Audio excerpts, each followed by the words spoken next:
আসসালামু আলাইকুম। প্রিয় দর্শক, আজ আমরা এমন এক যাত্রা নিয়ে কথা বলবো যে যাত্রার টিকিট আমাদের প্রত্যেকের পকেটে আছে, কিন্তু আমরা জানি না ট্রেনটা কখন ছাড়বে। আজ আমরা কথা বলবো মৃত্যু নিয়ে। তবে এটি কোনো সাধারণ আলোচনা নয়। আজ আমরা জানব ঠিক যে মুহূর্তে একজন মানুষের চোখ এই দুনিয়ার জন্য বন্ধ হয়ে যায়, ঠিক সেই মুহূর্তে তার সাথে কি ঘটে। কেন কিছু মানুষের মুখে হাসি থাকে আর কিছু মানুষের চেহারা কয়লার মতো কালো হয়ে যায়। ভিডিওটি শেষ পর্যন্ত দেখুন, কারণ এর প্রতিটি সেকেন্ড আপনার জীবনের মোড় ঘুরিয়ে দিতে পারে। আমরা প্রতিদিন সকালে ঘুম থেকে উঠি অনেক পরিকল্পনা নিয়ে। আজ অফিসে এই কাজ আছে, কাল বন্ধুর বিয়েতে যেতে হবে, আগামী মাসে একটি নতুন গাড়ি কিনব। কিন্তু আমরা ভুলে যাই, আজরাইল আলাইহিসসালাম হয়তো আমাদের দরজায় কড়া নাড়ছেন। পবিত্র কুরআনে আল্লাহ তাআলা বলেছেন, প্রত্যেক প্রাণীকে মৃত্যুর স্বাদ গ্রহণ করতে হবে। খেয়াল করুন, আল্লাহ বলেননি মৃত্যু হবে, বরং বলেছেন স্বাদ গ্রহণ। এই স্বাদ কারো জন্য হবে মধুর চেয়ে মিষ্টি, আর কারো জন্য হবে বিষের চেয়েও তিতো। কল্পনা করুন, একজন মানুষ বিলাসিতার মধ্যে ডুবে আছে, তার অঢেল সম্পদ, ক্ষমতা। হঠাৎ তার বুকে তীব্র ব্যথা শুরু হলো। ডাক্তার আসছে, পরিবার কান্নাকাটি করছে। কিন্তু সেই মানুষটি তখন কি দেখছে? সে দেখছে তার শিয়রে এমন কিছু দাঁড়িয়ে আছে যা পৃথিবীর কেউ দেখতে পাচ্ছে না। সহি হাদিসে এসেছে, যখন একজন নেককার বা মুমিন বান্দার সময় শেষ হয়ে আসে, তখন আসমান থেকে সাদা পোশাক পরা উজ্জ্বল চেহারার ফেরেশতারা নেমে আসেন। তাদের সুগন্ধে চারপাশ মোহিত হয়ে যায়। তারা সেই ব্যক্তির চোখের সীমানায় গিয়ে বসেন এবং বলেন, হে পবিত্র আত্মা, বের হয়ে এসো তোমার রবের ক্ষমা ও সন্তুষ্টির দিকে। ভাইসব, সেই মুহূর্তে মুমিন বান্দা জান্নাতের দৃশ্য দেখতে পান। তিনি দেখেন তার জন্য তৈরি করা সেই বিশাল প্রাসাদ। তখন দুনিয়ার প্রতি তার আর কোনো মায়া থাকে না। তিনি খুশি মনে তার দেহ ত্যাগ করেন। ঠিক যেমন একটা বালতি থেকে পানি গড়িয়ে পড়ে, তেমনি সহজভাবে তার প্রাণ বের হয়ে আসে। সুবহানাল্লাহ। কিন্তু এর উল্টো চিত্রটি চিন্তা করেছেন কখনো? যে ব্যক্তি সারা জীবন নামাজ পড়েনি, সুদ খেয়েছে, মানুষের উপর জুলুম করেছে, তার মৃত্যুর সময় ফেরেশতারা আসেন ভয়ঙ্কর কালো চেহারা নিয়ে। তাদের হাত থেকে আগুনের দুর্গন্ধ বের হতে থাকে। তারা কর্কশ স্বরে চিৎকার করে বলে, হে পাপিষ্ট আত্মা, বের হয়ে আয় আল্লাহর গজব আর ক্রোধের দিকে। সেই সময় আত্মা ভয়ে শরীরের ভেতরে লুকিয়ে পড়তে চায়। হাদিসে এসেছে, তখন ফেরেশতারা সেই আত্মাকে টেনে হিঁচড়ে বের করেন, ঠিক যেমন ভেজা তুলা থেকে কাঁটাযুক্ত ডাল টেনে বের করলে তুলা ছিঁড়ে খুঁড়ে যায়। নাউজুবিল্লাহ। এবার কল্পনা করুন, আপনাকে সাদা কাফনে জড়িয়ে খাটিয়ায় করে নিয়ে যাওয়া হচ্ছে আপনার চিরস্থায়ী ঠিকানার দিকে। আপনার সন্তান, আপনার প্রিয় বন্ধু, যারা আপনাকে ছাড়া এক মুহূর্ত থাকতে পারত না, তারা নিজ হাতে আপনার ওপর মাটির চাপা দিচ্ছে।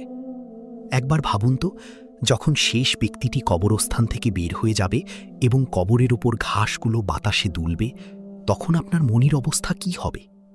দাফন করে সবাই যখন চলে যায়, মৃত ব্যক্তি তখন তাদের জুতার শব্দ শুনতে পায়। হাদিসে এসেছে, ঠিক সেই সময়ে দুজন ফেরেশতা, মুনকার এবং নাকির, আপনার কবরে প্রবেশ করবেন। তাদের গলার আওয়াজ হবে মেঘের গর্জনের মতো এবং চোখ হবে বিদ্যুতের মতো চমকানো। তাবেঈদের সর্দার হজরত হাসান বসরি রহমতুল্লাহের জীবনের একটি ঘটনা এখানে উল্লেখ না করলেই নয়। তিনি যখনই কোনো জানাজায় যেতেন, তার চেহারা ফ্যাকাশে হয়ে যেত। একবার তিনি একটি জানাজায় শরীক হলেন। দাফন শেষ হওয়ার পর তিনি কবরের পাশে বসে ডুকরে কাঁদতে শুরু করলেন। উপস্থিত মানুষরা জিজ্ঞেস করল, হে ইমাম, আপনি এত কাঁদছেন কেন? তিনি কবরের দিকে আঙুল উঁচিয়ে বললেন, হে লোক সকল, এই যে সংকীর্ণ গর্তটি দেখছ, এটিই হলো দুনিয়ার শেষ সীমানা এবং আখিরাতের প্রথম মঞ্জিল। যে মানুষটি এই মঞ্জিলে পাশ করতে পারবে না, তার জন্য পরের ধাপগুলো আরও কঠিন হয়ে যাবে। তোমরা কি জানো এই কবরের ভেতর এখন লোকটিকে কি জিজ্ঞেস করা হচ্ছে?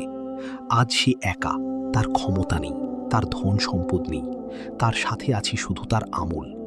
হাসান বসরি রহমতুল্লাহে বলতেন, হে আদম সন্তান, তুমি হাসছ, অথচ তোমার কাফনের কাপড় হয়তো বাজারে বিক্রি হওয়ার জন্য তৈরি হয়ে আছে। এই কথাগুলো আমাদের হৃদয়ে করাঘাত করে। আমরা কি প্রস্তুত সেই একাকিত্বের জন্য? কুল্লু নাফসিন যায়কাতুল মাউত, সূরা আল ইমরান, আয়াত নম্বর 185। আল্লাহ তাআলা বলছেন, প্রত্যেক প্রাণীকে মৃত্যুর স্বাদ গ্রহণ করতে হবে এবং কিয়ামতের দিন তোমাদের পূর্ণ প্রতিদান দেওয়া হবে। লক্ষ্য করুন, আল্লাহ তাআলা এখানে পূর্ণ প্রতিদান বা পুরস্কারের কথা বলেছেন। অর্থাৎ যারা দুনিয়াতে কষ্ট করে চোখের পানি ফেলে ইবাদত করেছে, তাদের জন্য কবর কোনো ভয়ের জায়গা নয়, বরং এটি হবে জান্নাতের একটি টুকরো। কবরে আমাদের প্রত্যেকেই ৩টি প্রশ্ন করা হবে। ফেরেশতারা এসে আপনাকে সোজা করে বসাবেন এবং ৩টি প্রশ্ন করবেন। ১, মান রাব্বুকা, তোমার রব কে? ২, মা দিনুকা, তোমার দিন কি? ৩, মান হাজার রাজুল, এই ব্যক্তিটি কে? অর্থাৎ রাসূলুল্লাহ সাল্লাল্লাহু আলাইহি ওয়াসাল্লামকে দেখিয়ে জিজ্ঞেস করা হবে। ভাই ও বোনেরা, আপনি যদি ভাবেন এই উত্তরগুলো মুখস্থ করে গেলেই হবে, তবে আপনি ভুল করছেন। সেদিন মুখ উত্তর দেবে না, উত্তর দেবে আপনার আমল। আপনি যদি দুনিয়াতে নবীজির সুন্নাহ মেনে চলেন, তবেই আপনার জবান দিয়ে উত্তর বের হবে, ইনি আল্লাহর রাসূল। আর যদি আমরা অবাধ্য হই, তবে আমাদের জবান সেদিন স্তব্ধ হয়ে যাবে। আমরা শুধু বলবো, হাহ লা আদ্রি, হায় আমি তো কিছুই জানি না। হাসরের ময়দান ও বিচার দিবসের বিভীষিকা। কবরের সেই দীর্ঘ প্রতীক্ষার পর একদিন ইসরাফিল আলাইহিস সালাম শিঙ্গায় ফুঁ দেবেন। সেই আওয়াজ হবে এত ভয়াবহ যে আকাশ ফেটে চৌচির হয়ে যাবে। মানুষ কবর থেকে উঠে দৌড়াতে থাকবে। ইয়াউমা ইয়াফিরুল মারউ মিন আখি, সূরা আবাসা, আয়াত ৩৪ থেকে ৩৭। আল্লাহ বলছেন, সেই দিন মানুষ তার ভাই, তার মা, তার বাবা এবং তার স্ত্রী সন্তানদের ছেড়ে পালাবে। কেউ কারো দিকে তাকানোর সময় পাবে না। সূর্য থাকবে ঠিক মাথার ওপর, তপ্ত তামার জমিন। মানুষ নিজের ঘামের সাগরে হাবুডুবু খাবে। কেউ গোড়ালি পর্যন্ত, কেউ হাঁটু পর্যন্ত, আর কেউ বুক পর্যন্ত ঘামে ডুবে থাকবে। সেই কঠিন সময়ে ৭ শ্রেণীর মানুষ আল্লাহর আরশের নিচে ছায়া পাবে।